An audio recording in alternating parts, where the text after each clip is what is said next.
Mbaniriza ku channel yange. Leero ngenda kubeera nga preparinga cookie dough emu mbeere nga ngikozesa okubeera nti nkola cookies ez'enjawulo oba ez'ebika eby'enjawulo oba flavors ez'enjawulo okusinziira ku ki ky'olina ky'oyagala okubeera nga omikisinga okuba nti okola different cookies.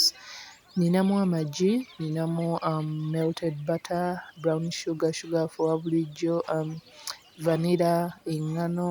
So obeera ng'okwata dry ingredients obeere nga ozimikisinga zokka. So mu dry ingredients ninamu eŋŋano, omunnyo ne baking soda.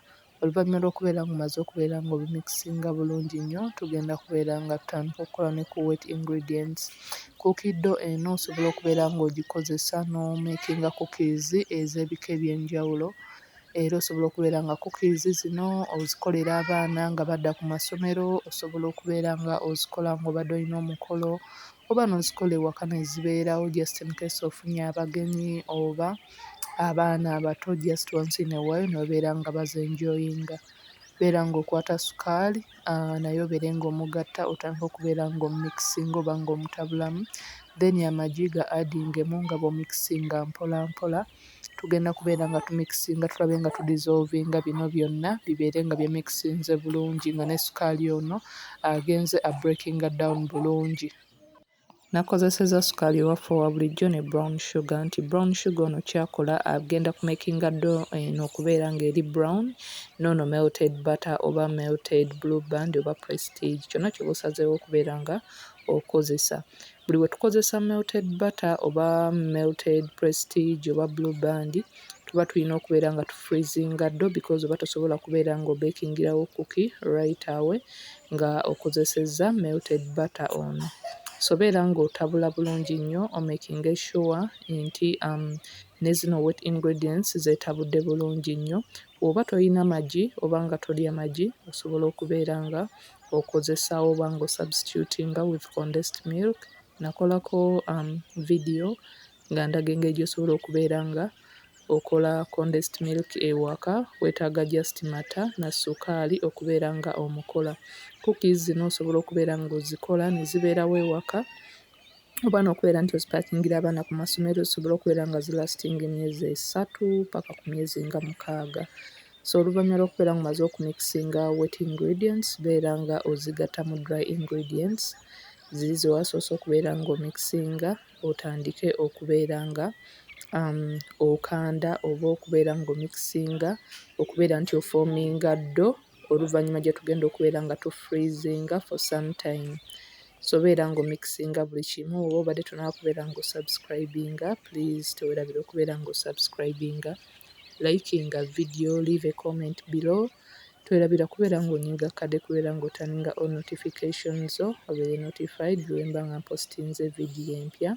Dough eno ebeera ng'ekusevinga time gye wandimaze okubeera nga omikisinga oba ng'okola cookies ez'enjawulo okuba ng'okola lemon cookies ezeeyawulidde, okola ginger cookies.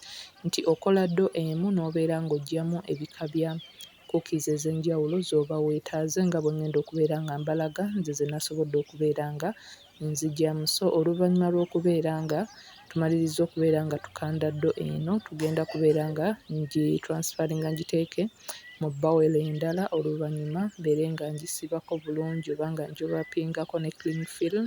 Osobola okubeera ng'ofuna bowel n'ofuna akasaanikira bulungi akali tight kuba toyagala kubeera ng'egenda mu mazzi ng'eri mu fridge.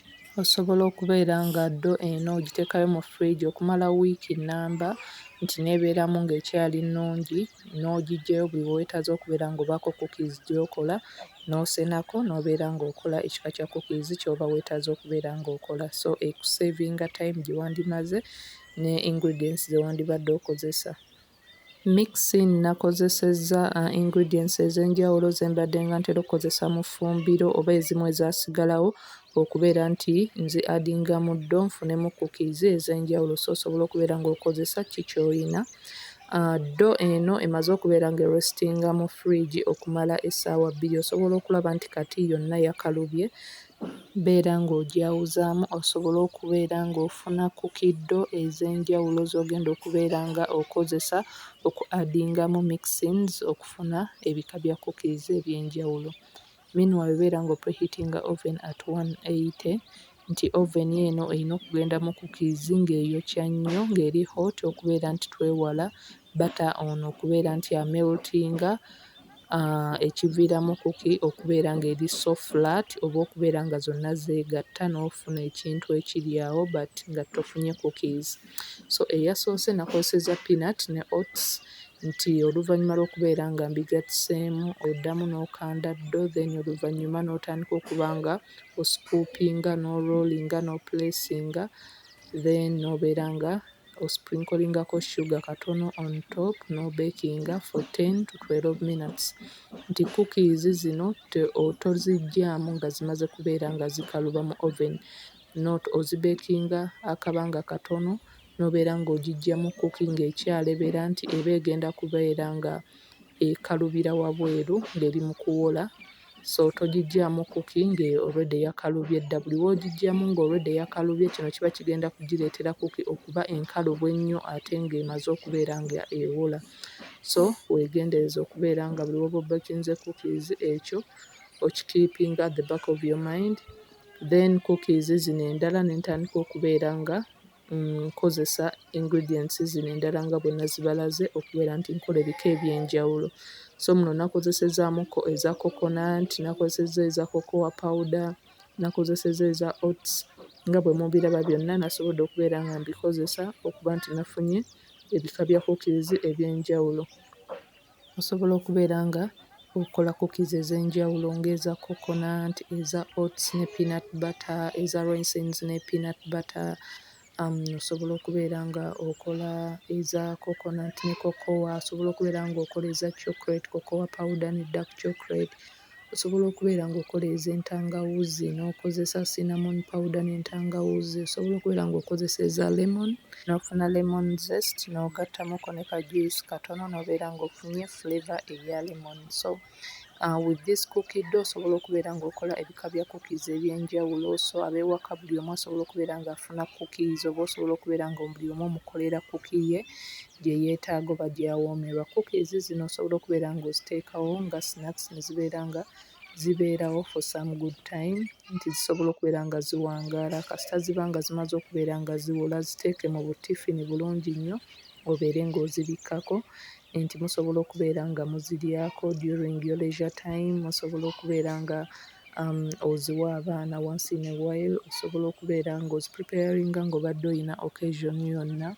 Osobola okubeera ng'ozikola ng'oyina celebration yonna gy'okola oba nga ku Eid n'obeera ng'ozikola ne zibeera nga zibeerawo ewaka okubeera nti muzenjoyinga. So cookie dough eno okusavinga time gye wandimaze. I hope you try it out. Mubeere nga mumpa feedback mu comment section. Nakolako ne video nga mbalaga dough emu gy'osobola okubeera ng'okola n'obeera ng'ogiggyamu garlic naan, n'obeera ng'ogiggyamu pizza, n'osobola okubeera ng'oggyamu dough ya cinnamon rolls, buns. Nayo nayinza okubeera nga ngibaleka mu description box nti recipes zino zikuyamba era zikusavinga time gye wandimaze ng'opreparinga buli kintu kimu separately nti okwata dough emu n'obeera ng'ogyopreparinga n'obeera ng'ogiggyamu ebintu eby'enjawulo ne mubeera nga mubikozesa ewa kuba nga mubi-enjoyinga. So I hope you like the video. Teweerabira kubeera ng'osubscribinga, temwerabira kubeera nga munyiga kade mutaninge on notifications zammwe mubeere notified buli lwe mba nga postinze video empya ze zino cookies ze naggyamu. Thanks for watching.